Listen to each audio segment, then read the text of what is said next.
Little boxes on the hillside, little boxes made of ticky-tacky, little boxes on the hillside, little boxes all the same.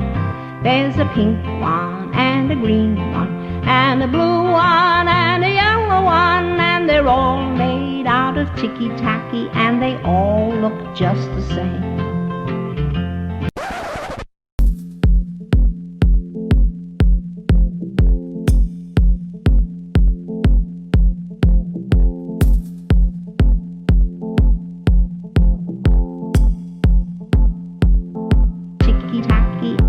We are living in a global suburban age. Modern suburban development has endured in our cultural imagination for almost a century. Over 69% of all U.S. residents live in suburban areas. By 2030, an estimated 500,000 square miles of land worldwide will become suburbia. The state of Florida, with a population of 21.3 million, does not fall behind in this statistic, but is rather a leader in it.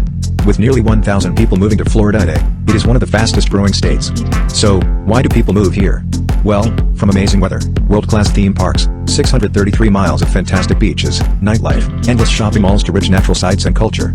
From the typical perspective, there is not much to not love about Florida, especially considering the affordable price. The first aerial photographs of the Florida suburbs were images of infinity.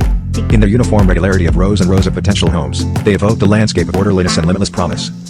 Little boxes on the hillside, little boxes made of ticky-tacky, little boxes on the hillside, little boxes all the same.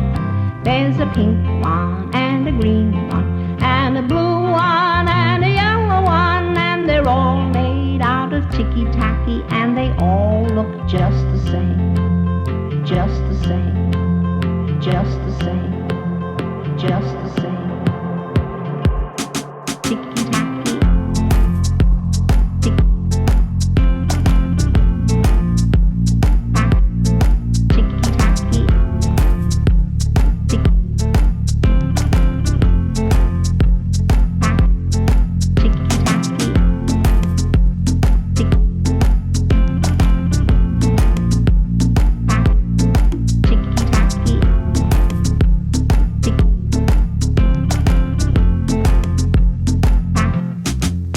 Little boxes on the hillside, little boxes made of ticky-tacky, little boxes on the hillside, little boxes all the same.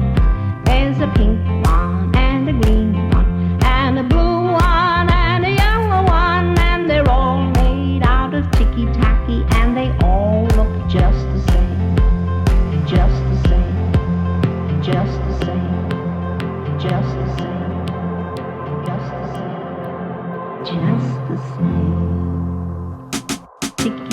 Representations of suburban space remain indebted to the iconic images of a post-World War II United States and its idealized havens of privacy, community, and security. Fear of the atomic bomb is one of many anxieties that fueled these idealizations and prompted flight from urban neighborhoods, as cities were believed to be more vulnerable to attack. The history of suburbia is in part a history of fear and part the edifices society erects to secure its visions of enclosure. Therefore, fear becomes the defining force of life in the suburb, deciding its architecture, collective rhythm and its atmosphere. Achieving these goals has become such an obsessive behavior of man that we are occupying the wild and rural until they no longer exist. We are loving these places to death. Somehow in the year 2020 we have not escaped this parasitic fear-driven atmosphere in Florida. In addition to fear, fantasy, desire, assets, religion and ritual continue to be driving factors of the fabric of suburbia. How must we move forward when constructing the built environment in the space between the urban and the rural? How can we redefine suburban sprawl as we know it? Ultimately, how can a part of the whole, private residences, become a solution to the problem they have created? In order to convey Florida suburbia's potential future, this thesis will address several of this country's residential problems.